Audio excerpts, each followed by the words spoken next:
Assalamualaikum warahmatullahi wabarakatuh. Jumpa lagi bersama Nanang PKH. Pada vlog kali ini kita akan berbicara terkait dengan banyak KPM yang tidak sesuai penerimaan PKH-nya ya. Tidak sesuai penerimaan PKH-nya. Ini disebabkan ada beberapa faktor ya. Kenapa KPM PKH penerimaan PKH-nya atau uang PKH-nya tidak sesuai dengan komponen PKH-nya gitu ya. Tentu ini harus kita bahas satu-satu ya.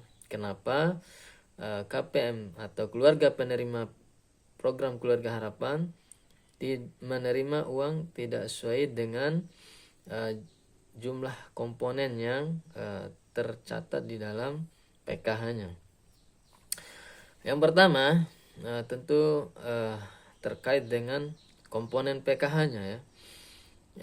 Kita harus tahu dulu ya komponen PKH-nya itu apa saja. Tentu sudah pastinya sudah paham semua ya, komponen PKH itu ada ibu hamil ya, kemudian yang punya bayi balita, kemudian memiliki anak usia sekolah sampai SMA, kemudian juga lansia dan disabilitas. Nah, ini adalah komponen PKH-nya.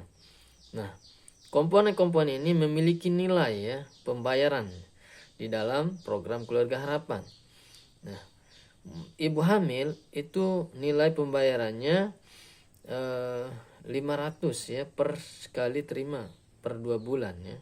Kemudian yang anak usia sekolah dasar atau SD ya, anak balita sama ya, sama juga 500. Kemudian yang anak usia sekolah dasar atau SD itu nilai pembayarannya 150 ya per 2 bulan.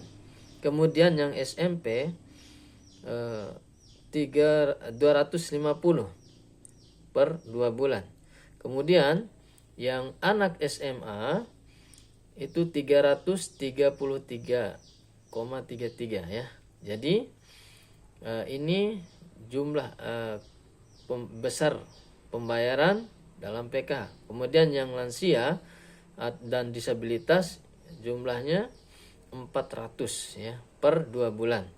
Tentunya ini yang KPM yang menerima uang di rekening atau di bank himbara ya. Kemudian yang pos hitungannya 3 bulan ya, berbeda ya. Dimana ibu hamil dan balita itu 750 ya. Kemudian yang anak usia SD anak usia SD itu 225, kemudian yang SMP 375 dan SMA yang SMA 600 per 3 bulan ya. Semuanya tadi per 3 bulan yang di pos, penerimaan di pos. Sedangkan yang penerima di bank himbara itu per 2 bulan ya. Nah, ini perlu dipahami oleh ibu-ibu semuanya.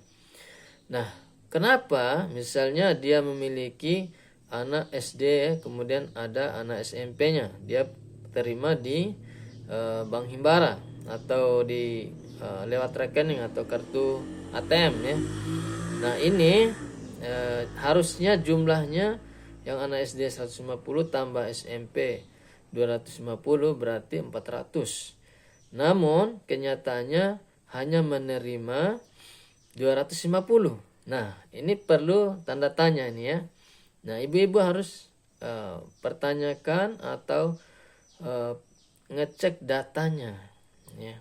Yang pertama, tanyakan ke pendampingnya kenapa seperti itu ya. Ya, seharusnya ibu ini terimanya 400 namun menerima 250. Nah, setelah ditanyakan ke pendampingnya pasti akan dijelaskan ya. Nanti pendampingnya akan mengecek datanya dan akan menjelaskan kepada ibu kenapa seperti itu. Nah, kalau saya lihat dari pengalaman yang saya cek, ada banyak kekurangan. Nah, yang pertama biasanya tidak terdata di Dapodiknya. Ini yang pertama ya. Tidak terdata di dalam Dapodik. Sudah masuk mungkin tidak aktif atau belum disinkronkan datanya oleh sekolah. Nah, oleh sebab itu ya, ibu-ibu harus mengecek ya atau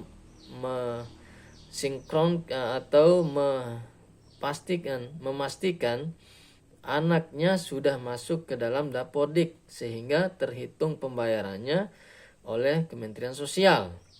Gitu ya. Jadi harus memastikan bahwasannya anak ibu yang sekolah ya itu harus masuk ke dalam data pokok pendidikan atau Dapodiknya, atau yang di bawah naungan Depak ya, Kementerian Agama, itu namanya Simpatika ya. Jadi harus masuk ke dalam itu ya. Kalau tidak masuk di dalam Dapodiknya tidak aktif, kemudian Simpatikanya tidak aktif, maka ya anak tersebut tidak terhitung sebagai penerima PKH.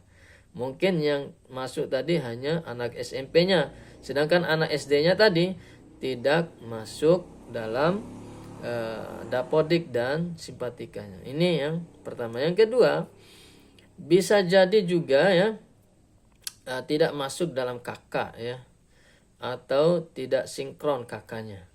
Jadi kartu keluarganya ya tidak tercantum nama anak tersebut. Misalnya ada anak balita yang baru lahir sehingga dia tidak masuk dalam kakak ya, dan tidak terhitung sebagai penerima PKH.